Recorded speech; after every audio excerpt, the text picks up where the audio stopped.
በ130ኛ ዓመት የአድዋ ድል በዓል በሰላም አደረሳችሁ። ነው በ130ኛውን የአድዋ ድል በዓል እነዛ ጀግኖች ሰማዕታት መታሰቢያነት በታነጸው የአድዋ ድል መታሰቢያ ፊት ለፊት ላይ በክብር ዛሬ እናስባቸዋለን እናከብራለን። ክቡራን እንግዶች ወደዚህ ወደ ማክበሪያው ስነ ስርዓት እየመጡ ስለሆኑ ሁላችንም ከመቀመጫችን ተነስተን በክብር እንቀበላቸዋለን። Ladies and gentlemen, honored guests, we now welcome our guests of honor who now join us to preside over the 130th Adwa Victory Day here before the Adwa Victory Memorial. Let us extend a very warm welcome to our guests of honor who join us now. ቀደም ሲል ክቡራን እንግዶች በዳግማዊ አጼ ምኒልክ ሐውልት ስር እና ሌሎችም ጥሪ ተደረገላችሁ ከፍተኛ ባለስልጣናት እነሆ አበባ ጉንጉን የማስቀመጥ ስነ ስርዓት አከናውነው በአሁኑ ሰዓት ወደ ክብር መቀመጫቸው ላይ እየሄዱ ነው። ክቡር ፕሬዝዳንት፣ ክቡራትና ክቡራን ጥሪ ተደረገላችሁ እንግዶች እንኳን ደህና መጡ።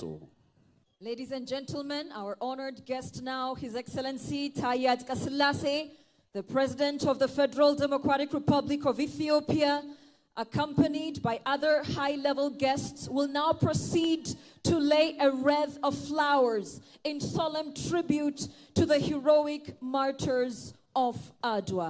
A very meaningful moment and a very warm welcome to each and every one of you to the 130th Adwa Victory Day.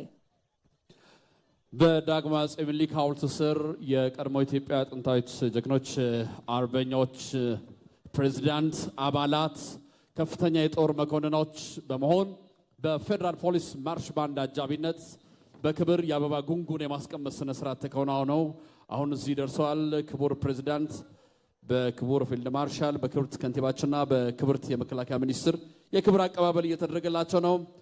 መቀመጫቸውን እንደያዙ መርሃ ግብራችንን የምንጀምር ይሆናል። በድጋሚ እንኳን አደረሳችሁ እንኳን ደህና መጣችሁ።